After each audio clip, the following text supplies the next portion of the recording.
I'm Hispanic, so that will help a lot. And I will be able to respond a lot of your questions about this group. Now, we also are in Texas, in Dallas, Texas, and that means we are in the middle of everything. We have, our community, we're surrounded with Hispanic groups, and our center is located in a Hispanic community. Although we don't have many Hispanic groups as we would like, we have a few, and we have learned a lot from them. And they have learned a lot from us. So whatever you have in mind, if you already are working with Hispanic groups, or you are planning on bringing, inviting, and targeting these groups, just feel free to ask. Not just now, but I'll give you my email, or I don't know if you can share that just through the presentation, or we'll find a way to share my information. So anytime, feel free just to contact me. So I'm gonna switch here to my presentation. Okay, the first thing that is important to know is that we are a group. We represent an audience that cannot be ignored. Why? Because we are the largest minority group in the country. We're expected to be 28.56% by 2060. So it's a lot of us. We have a buying power of $1.3 trillion. So it's a lot. So we cannot be ignored. So it's a very interesting group. Now, working with Hispanic groups. There are so many things that I want to share, but 30 minutes won't be enough. But I will try to give you the most important characteristics from this group. Now, I know a lot of our centers have employees, Hispanic employees, but I'm not going to refer to those groups. I'm going to refer just those groups visiting us, being our retreatants or our guests, whatever you want to call them. The first thing that I want to share with you is not all Hispanics speak Spanish. It's very important to understand that. Latinos is a term that the government gave us in order to make the census better. For some reason, they call us Latinos, but not all of us speak English. I'm sorry, Spanish. A lot of Latinos are English dominant, or speak both languages. So not all of the Hispanics speak Spanish. That's very important to understand. Not all the Hispanics in this country are Mexicans. We are the majority, that's true, but there are other representatives from other countries, especially Salvadoran in I think it's in the east, Guatemalan, Dominican, Puerto Rican, Cuban, in Florida, of course. Not all the Hispanics are first generation. I am first generation. I came to this country 12 years ago. But a lot of the Hispanics are second generation, and these generations are pretty much bilingual or English dominant. So they don't necessarily speak Spanish. They do follow the traditions, though. They are very how can I say that? They keep their traditions and their culture, but they don't necessarily speak Spanish. There are different levels of acculturation, which means it depends on the nation of origin, the personality to cope with change, the age, education, language proficiency, knowledge and understanding of this country, and the reasons for being here in this country. So those are the reasons. It's very different. There are people that never assimilate. They never assimilate with the rest of the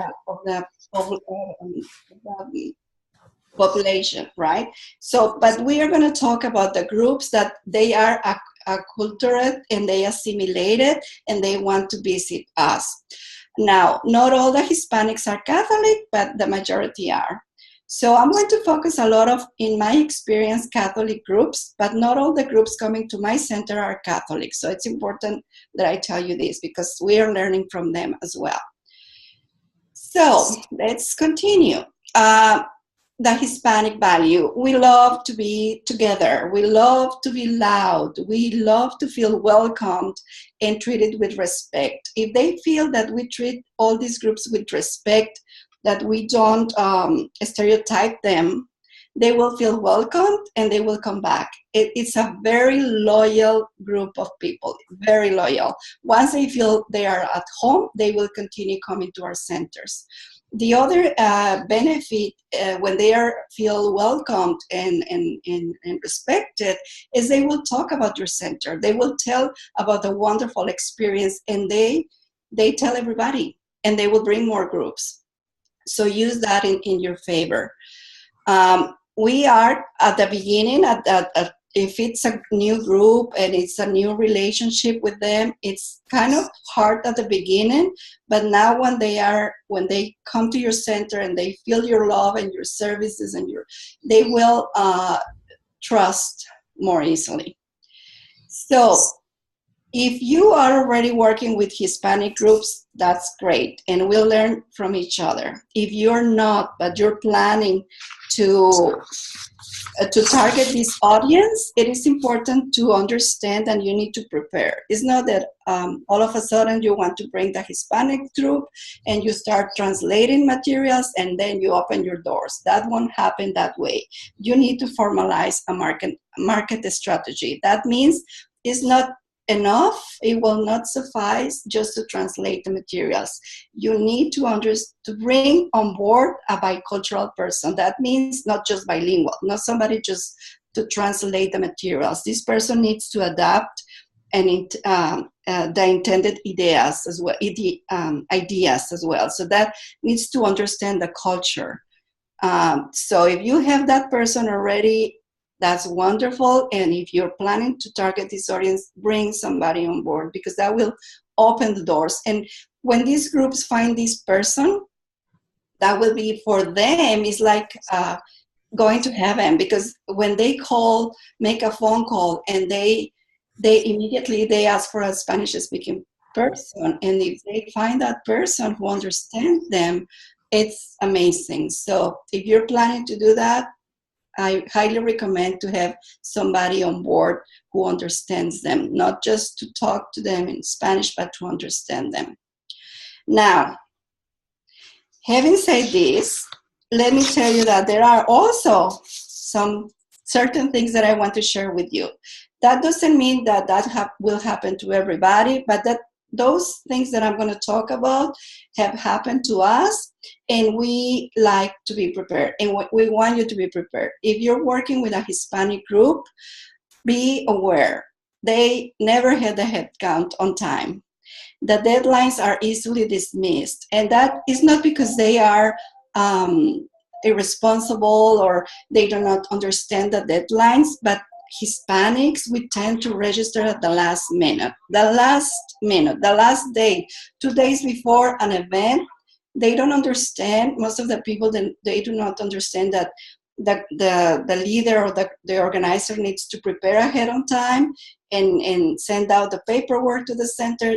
They don't understand. We don't understand that. So most of the people will register at the last minute. So be patient. If you really want to work with them, tell them the importance of being on time and sending the paperwork, signing the agreement, sending the deposit, everything. It needs to be clear from the beginning, but be aware of this little thing. The other thing, we love food. We really love food. So have plenty of food. It doesn't matter if you have buffet style or cafeteria style, whatever serving style you have, be prepared, because a lot of these groups, the organizers or the leaders, they really want to, we call it throw the house out of the window for the guests, that they want to give them a lot of food. And if they will bring their own food as well. So be aware of that. And if your center do not allow snacks from the outside or drinks, tell them that, because if you don't tell them, they will bring a lot of food. So that's important to know. We are very loud. So if you have other groups in the center that needs privacy or quiet, please let them know. Be very specific, because we are loud, and sometimes just when we get together, 3 or 4 of us, oh my God, you can hear us from one building to the other. Also, the other thing that happened to us, we do not allow kids in the center, but that might not be your case. But if you do allow them, of course they will bring their kids. So if you have a daycare in your center, that's wonderful. But if you don't, or if you don't have the facilities for kids, just let these groups know, because if they see that door open, they will come. They will bring the kids. Another thing that we found, I don't know if it's just because I am really surrounded by a lot of people from Mexico, and the culture over there is a lot of people use chewing gum, but they don't throw it in the trash can. They just throw it everywhere. And I don't mean everybody, but it's kind of a cultural thing. So be aware of that. Tell them the rules about where to push the trash, or don't allow it. We don't allow chewing gum in the center, just to be honest with you, because you will find those chewing gums under the table, or if you see the floor outside the meeting rooms. It's a reality, and I don't want to hide that from you. The restrooms, it's also another concern for us, because they use a lot of toilet paper, and that's also cultural. In Mexico, for some time, the government told us not to throw the toilet paper in the toilet. So they use a lot, and here they use a lot. I'm sorry. Just give me a second. So I don't want you to have those type of problems, but let them know what the rules are. And make sure everything is in writing, okay? Everything is in writing. And they will love to keep a copy of everything. If they sign something, anything, they will like to have a copy. The other thing, I'm sorry, allergies. The other thing that you need to take into consideration is the method of payment. This group rather pay with cash or money order. Not everybody has a credit card, not everybody has a checkbook. So, that depends. If they are coming from a very organized group or a parish or a school, chances are they will be okay. But if it's just an independent group that wants to get together, or they put together a reunion or a retreat on their own, chances are they will pay with money order or cash. They love to buy things from your bookstore or gift shop. So if you have material in Spanish, oh my God, they will buy it. That's for sure. So if you already have groups coming to your center and you have a bookstore, make sure to have plenty of materials, books in Spanish. So, here I kind of put together a group of, I don't know if you can see it. I don't see it very well. But there are so many, in my case, Catholic groups out there looking for venues. And they don't necessarily look for a Catholic center. They will go anywhere where they can be welcome. So there are many movements out there that they do not necessarily go to your diocesan center. They will go anywhere, and it's there are some movements like Bodas de Cana, Emmaus Retreats, Acts Mission, which is growing, and of course a lot of you already know the Cursillos de Cristianidad. So those are the groups that are out there always, and they are big. I don't know, 100 people, 90 people, maybe more, but those are very good groups. And that's pretty much it. I don't know if we can start with the questions. Jess? I had to unmute myself. I'm going to unmute everybody so we can have questions. Okay, everybody should be able to speak, and we'll hear you now. And I'd like to, you brought back a lot of memories for me real quickly before I open it up for questions, because in Florida, our business with Hispanic groups was growing like crazy. When I left there, we were pushing 25% and getting more groups, and it was because of word of mouth. They liked us, and so they started telling other groups. And your last comment about how they paid, I'll never forget a day that the group leader came into our office, and I think it was about $8,000 in cash, and they had collected it right there, and they brought it in to pay us. And That was unusual, but this was helpful. Thank you, Betty. So questions from anybody?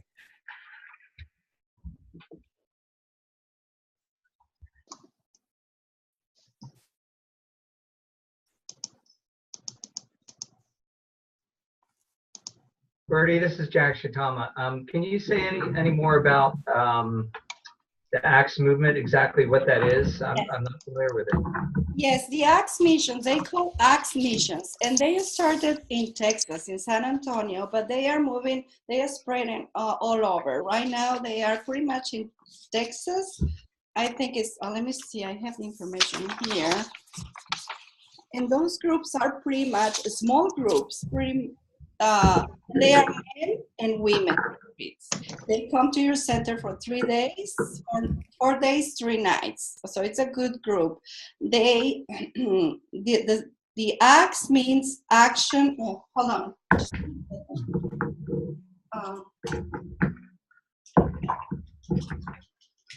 Because I want to tell you, I want to give you the link so you can, or if you can write down ACTS missions.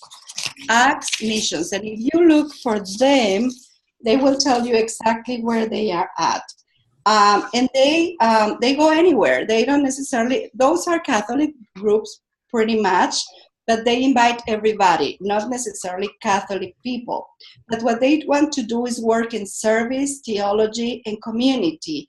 And it's like a cursillo type of thing. I guess all the groups came from cursillos from the beginning, but they are focusing more in adoration. It's a very important part of their retreat, adoration, theology, community, and service. So they get together and then they continue getting together and growing in faith. But those groups are amazing. I have 36 of those. Wow.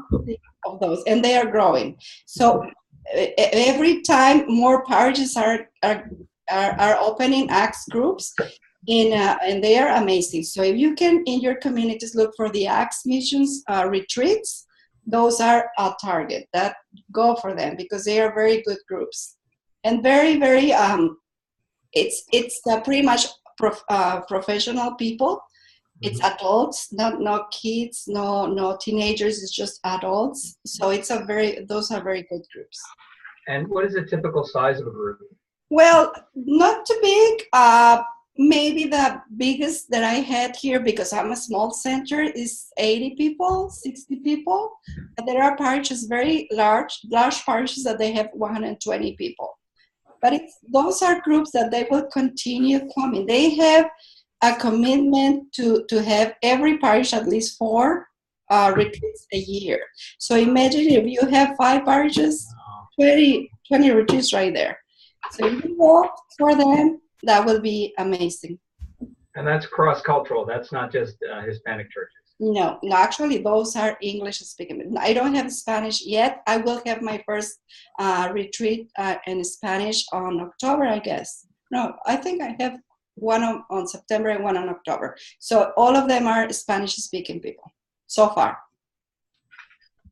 Okay. Thank you. You're welcome.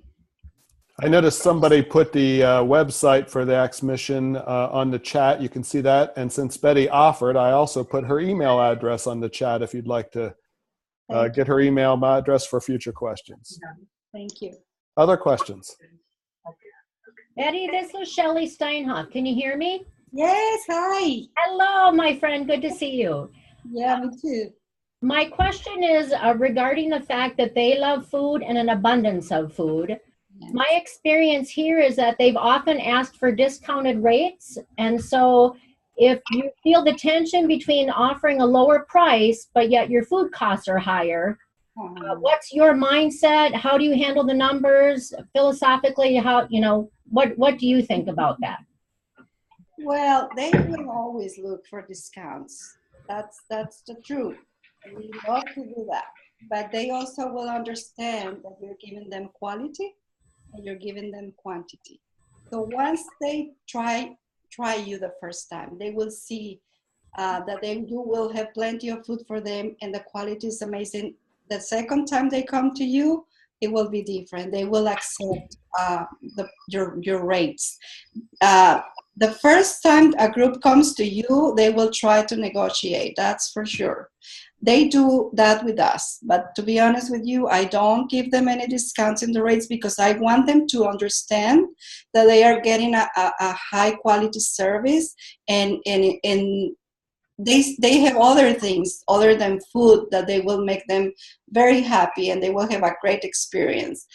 So I try not to give them discounts. I on the other hand, try to educate them in why they are paying such a rate. It's important, and I am really begging you to please educate people. Some of them are the first time that are getting together, or some of them is the first time that they are hiring a center. They sometimes for a lot of them is the first time ever going to a retreat. So it's very important to educate them in our rules. You have your rules, they need to obey your rules. I don't know if that answers your question, Sherry. It does beautifully. And so just to follow up to that as well, so if they're slow to commit numbers, perhaps even the day of, and we're providing an abundance of food, do you modify your billing scenario in order to let them have a percentage of fall off or drop off, or do you bill them for meals or people who aren't there if their numbers have downsized? I always prepare for more. With the Hispanics groups, always prepare for more, 10%. I'm always preparing for more. I give them the opportunity to let us know. I buy the food 3 or 4 days before, but some centers buy the food ahead of time or prepare ahead of time. This is a small center, so we have that capability to adapt right away, immediately. But still, I try to tell them, let's say I give them a deadline for the head count. But if they, at the last minute, they bring more people, they need to let us know immediately. But I'm always prepared. To be honest with you, I learned that. They always bring more people, always. And again, I'm in Texas, and it's kind of natural. I don't know if that applies to everybody's centers, but that applies to me. Okay. I appreciate your honesty. Thank you. You're welcome.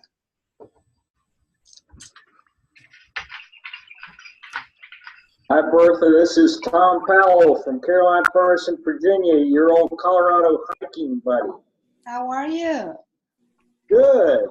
Good. Sorry you can't see me, but my video is not working properly. But this is very specific to our center. We haven't had very many Hispanic groups here, but the one that we had a couple of times really loved the place. And the matriarch that was planning this women's group got really sick, and we really haven't heard anything back from them for about a year. And I'm very sensitive on reapproaching the group. Have any tips or ideas on that scenario?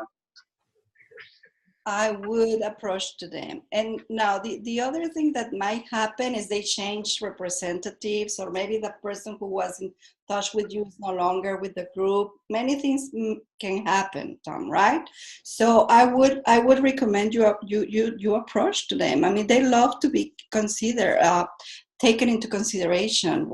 They love to see that, to feel that they are important to your center as well. So I will reach out to them and see what many things happen in a year. So chances are, go for it. You're right. Yeah, that's a good point. And I really, it's a great opportunity being as close as we are to Washington, because the population is even higher there, and that's where they are. So Okay. I know we had gotten 2 groups specifically from their word of mouth. So we'll definitely reach out to them. Thank you.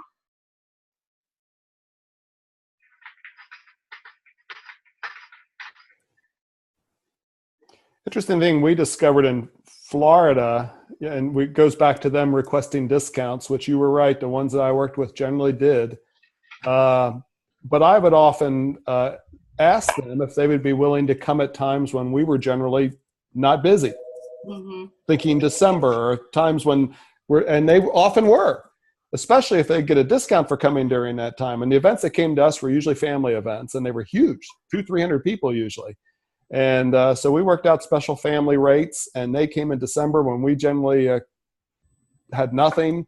And it just was a great boost for us. And thanks to Hispanic groups, December became our third or fourth highest grossing month, almost totally due to this population. Thanks, Jess.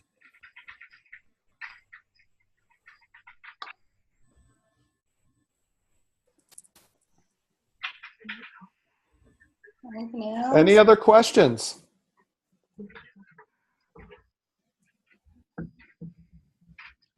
Betty, thanks so much. That was awesome and very helpful. Folks, next month we'll be back the third Thursday, and Ruben Todd will be our leader, and he's going to be talking about things you do as a new director that maybe you ought to keep doing and that sometimes we stop. You still have those fresh eyes when you first go into a center. So we'll look forward to that next month. Thanks so much. This was recorded, and it will appear on the website in the next couple days. And we look forward and hope to see you next month. Thanks again, Betty. Okay, thank you. Bye-bye. Thank you, everybody.